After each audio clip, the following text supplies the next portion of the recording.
Hello Mark, my name is John, and my student number is S0341020, and I'm going to read Filmed June 2012 at TED Global 2012. Margaret Heffernan, Dare to Disagree. In Oxford in the 1950s, there was a fantastic doctor who was very unusual, named Alice Stewart. And Alice was unusual partly because, of course, she was a woman, which was pretty rare in the 1950s, and she was brilliant. She was one of the, at the time, the youngest fellow to be elected to the Royal College of Physicians. She was unusual too because she continued to work after she got married, after she had kids, and even after she got divorced and was a single parent, she continued her medical work. And she was unusual because she was really interested in a new science, the emerging field of epidemiology, the study of patterns in disease. But like every scientist, she appreciated that to make her mark, what she needed to do was find a hard problem and solve it. The hard problem that Alice chose was the rising incidence of childhood cancers. Most disease is correlated with poverty, but in the case of childhood cancers, the children who were dying seemed mostly to come from affluent families. So, what she wanted to know could explain this anomaly. Now, Alice had trouble getting funding for her research. In the end, she got just £1,000 from the Lady Tata Memorial Prize. And that means she knew she only had one shot at collecting her data.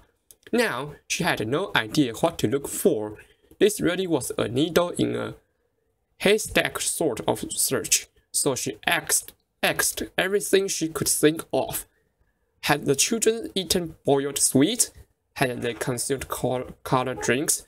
Did they eat fish and chips? Did they have indoor or outdoor plumbing? What time of life had they started school?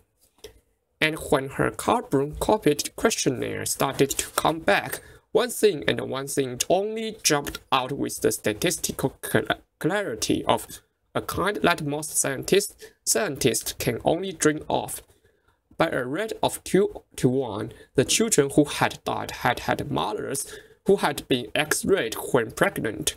Now that finding flew in the face of conventional wisdom held that everything was safe up to a point, a threshold. It flew in the face of conventional wisdom, which was huge enthusiasm for the cool new technology of that age, which was the X-ray machine, and it flew in the face of doctors' idea of themselves, which was as people who helped patients, they didn't harm them. Nevertheless, Alice Stewart rushed to publish her preliminary findings in the Lancet in 1956.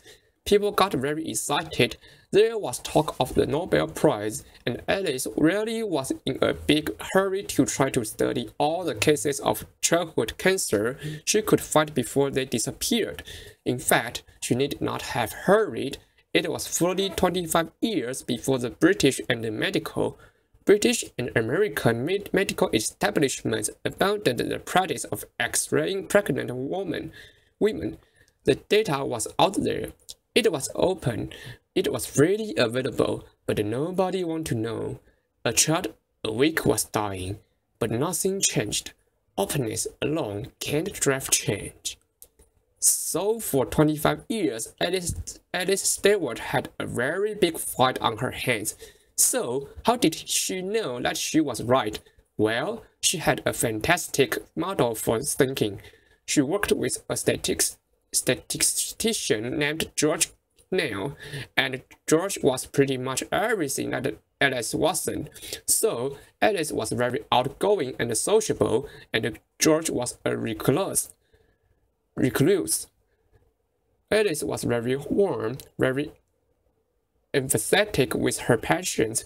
George frankly preferred numbers to people, but he but he said this fantastic thing about their working relationship. He said, "My job is to prove Dr. Stedford wrong." He actively sought this confirmation, different ways of looking at her models, at her statistics, different ways of crunching the data in order to disprove her. He saw his job as creating conflict around her theories, because it was only by not being able to prove that she was wrong that George could give Alice the confidence she needed to know that she was right. It's a fantastic model of cooperation, thinking partners who aren't echo chambers. I wonder how many of us have, or dare to have, such collaborators. Alice and George were very good at conflict. They saw it as thinking. So, what does that kind of constructive conflict require? Well, first of all, it requires that we find people who are very different from ourselves. That means we have to resist the neurobiological drive, which means that we really prefer people mostly like ourselves, and it means we have to seek out people with different backgrounds, different disciplines, different ways of thinking, and different experience, and find ways to engage with them. That requires a lot of patience and a lot of energy. And the more I've thought about this, the more I think, really, that that's a kind of love, because you simply won't commit that kind of energy and time if you don't really care, and it also means that we have to be prepared to change our minds. Alice's daughter told me that every time Alice went head-to-head with a fellow scientist, they made her think and think and think again. "My mother," she said, "my mother didn't enjoy a fight, but she was really good at them."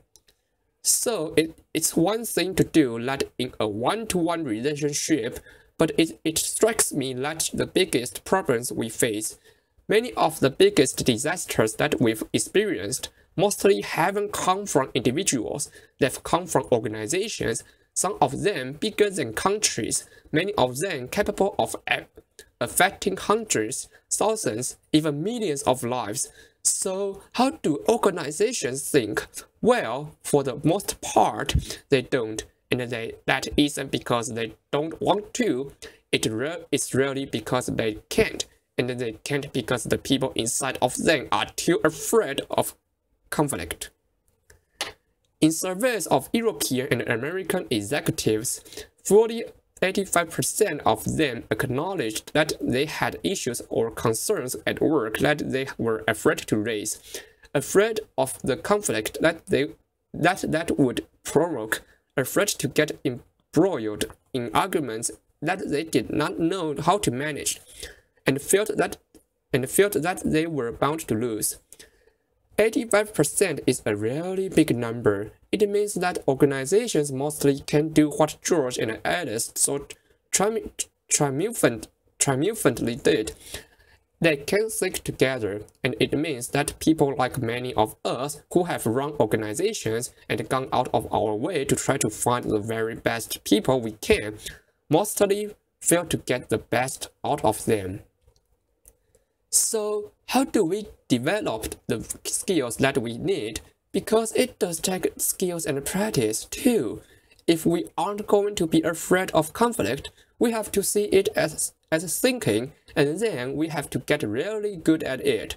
So, recently, I worked with an executive named Joe, and Joe worked for a medical device company, and Joe was very worried about the device that he was working on. He thought that it was too complicated, and he thought that its complexity created margins of error that could really hurt people.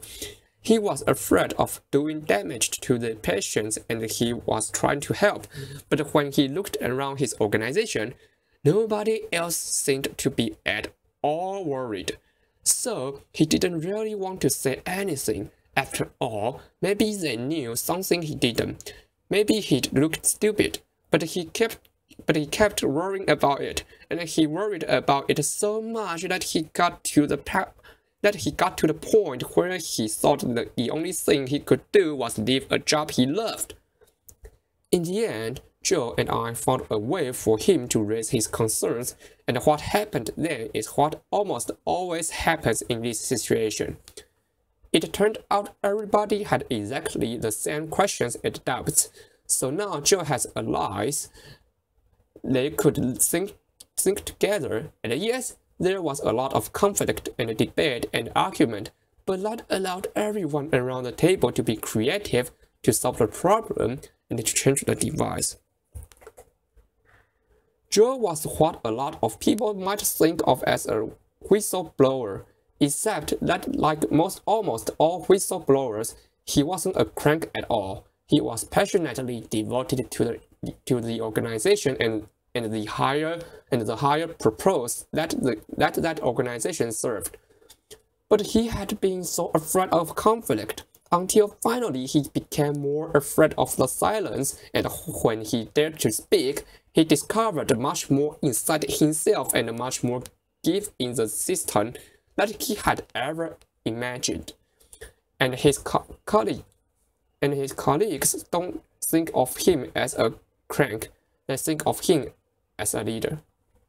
So, how do we have these conversations more easily and more often? Well, the University of Delft requires that its PhD students have to submit 5 statements that they're prepared to defend. It doesn't really matter what the statements are about.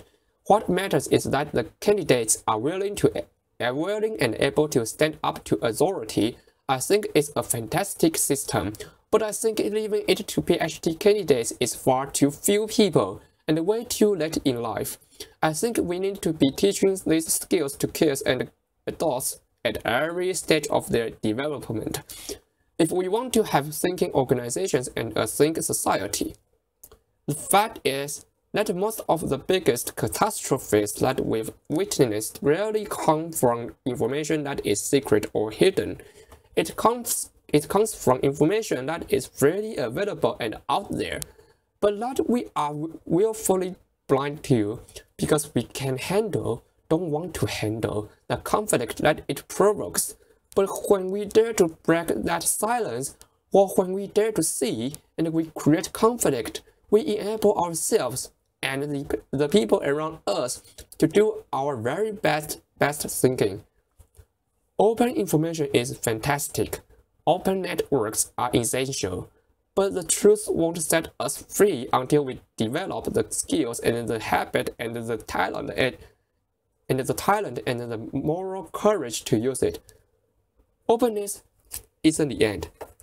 It's the beginning. Applause.